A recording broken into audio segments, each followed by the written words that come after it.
Magandang araw po, welcome po sa aking channel, Nov9 TV. Patalasasan po, meron po ba kayong mga properties na napapabayaan or non-performing assets? Plan nyo ibenta, pero wala kayong oras pagbenta nito. Kung ito'y pagkakatiwala nyo po sa amin, tawag lang po kayo sa aking numero, usap po tayo, gawan ko po ng video for free. Yes, libre po. Wala po kayong babayaran. Tutulungan pa namin kayong mabenta ang inyong property. Kami na po bala sa marketing, sa boosting, pati po sa paid advertisements, even sa tripping. Hindi na po kayo mapapagod sa pag-entertain ng mga buyers. Kami na po bala sa lahat. Tawag lang po kayo. Nandito po tayo ngayon sa Morong Bataan kung saan meron po tayong bagong video presentation. Isang private resort beach house. Nasa loob po ito ng isang subdivision na meron pong clubhouse. Yan po yung swimming pool at meron pong mga kabana. May access na rin po ito sa dagat. Ito po'y income generating. Pinasok po nila ito sa Airbnb. Kaya kung hanap nyo po ay isang staycation business para umi-income ang inyong property habang hindi nyo pa naman kailangan, you might consider this property. Yan po yung dagat, napakalinis po ng tubig at pinong-pino po ang buhangin. Puntahan po natin yung bahay. May lot area po ito na 200 square meters. Meron pong dalawang street access. Ito po yung main road. At yung likod naman ay yung area na sa loob ng subdivision. Guarded din po yan. May floor area po ito na 250 square meters more or less. 2-story, 3 bedrooms. May 3 toilet and bath. May outdoor kitchen, meron pong 2-car garage, swimming pool, generator, at lifetime ang free beach access. Yan po yung main door at ito naman po yung caretaker room, maid's room, driver's room, or staff room. Meron na rin pong concrete fence. At dito po sa ground floor ay ginawa muna nilang kwarto.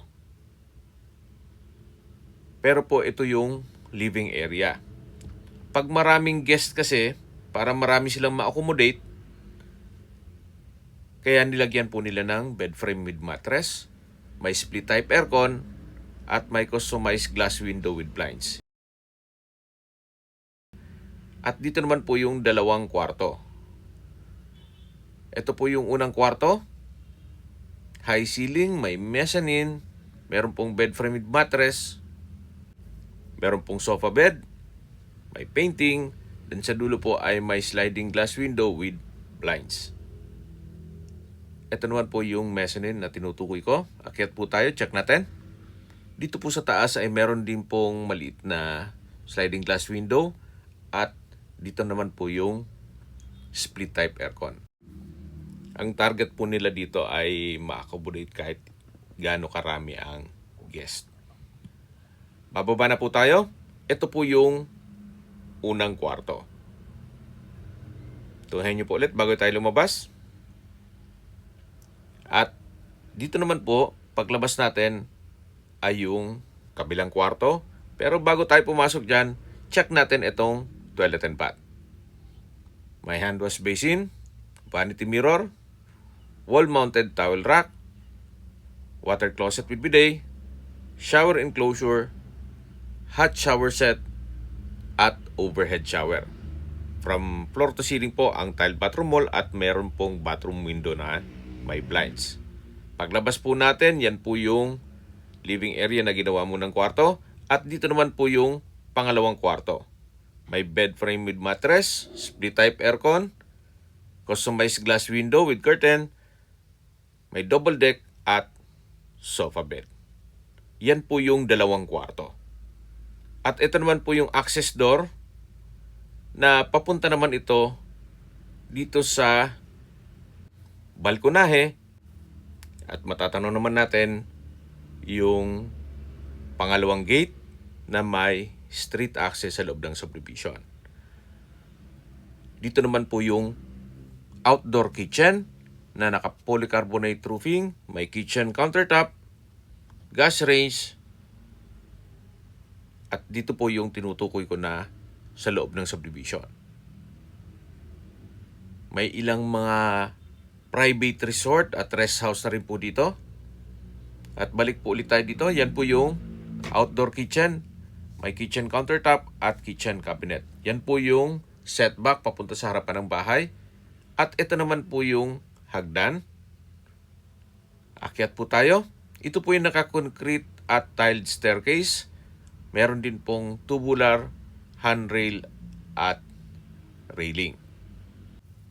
Dito po sa taas ay yung swimming pool na may overlooking view ng dagat.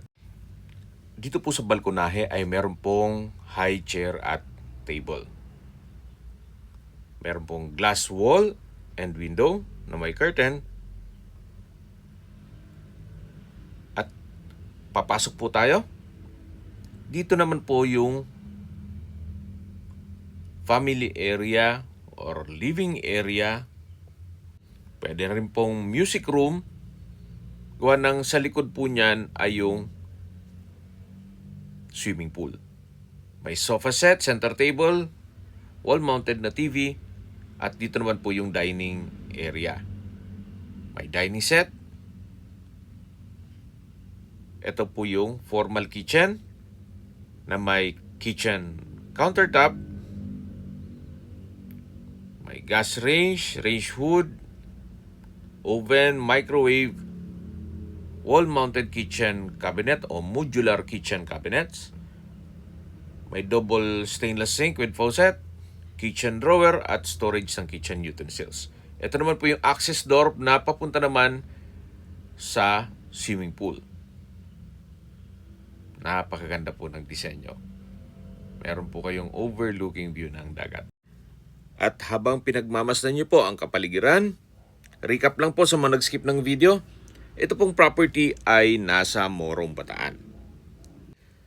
May lot area po ito na 200 square meters more or less, nasa loob ng isang subdivision.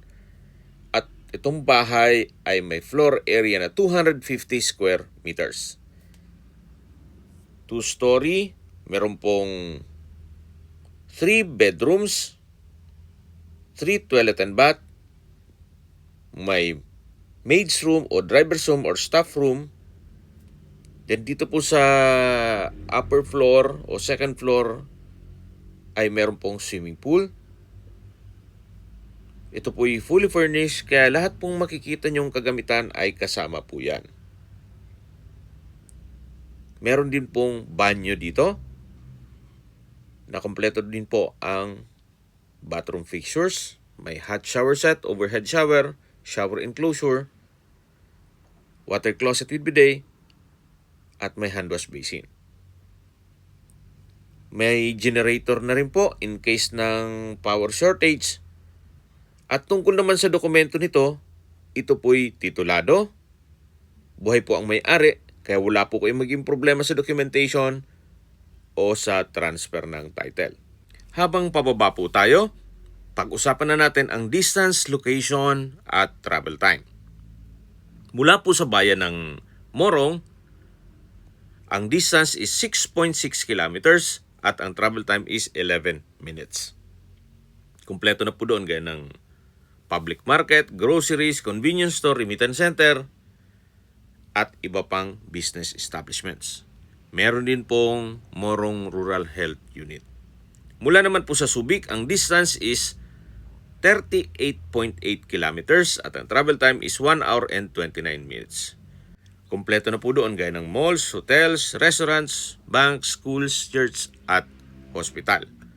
At mula naman po sa Clark International Airport, ang distance is 109 kilometers at ang travel time is 1 hour and 53 minutes. Kung manggagaling naman po sa Manila, ang distance is 176 kilometers at ang travel time is 2 hours and 43 minutes. Okay, sa presyo na po tayo.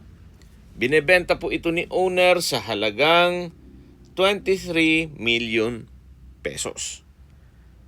Kung hanap nyo po isang house and lot na may swimming pool at malapit pa sa dagat, you might consider this property. Kung may mga katanungan po kayo, tawag lang po kayo sa aking numero. At sa mga kababayan naman natin na sa ibang bansa, meron po akong WhatsApp, Viber, Telegram, at Signal. Same number lang po, 0917-316-3399. Sa mga nagtatanong naman po ng aming Facebook, meron po aming Facebook page na Nov9TV at Facebook Real Video. Meron din pong TikTok at Instagram. May ibang YouTube channel po kami, the Nov9TV channel, Nov9TV Listings, Nov9TV On The Spot, Nov9TV Updates, at Nov9TV House Rental. Sana po naibigyan nyo ang video presentation. Paki-like and subscribe na lang po sa aking channel para ma-update din po kayo sa aking future listings. Kung sakali po hanap nyo yung mas malaking sukat ng lupa, meron din po kami ibang listings na pwede nyong pagpilian. Huwag po kayong mag-atubiling tumawag sa amin. Then, let us know your budget para malaman namin kung anong property pwede naming ilog sa inyo. Sa lahat pong viewers, subscriber at nagtiwala po sa amin, salamat po sa suporta. Ingat po kayo lagi at yung pamilya. Maraming salamat po.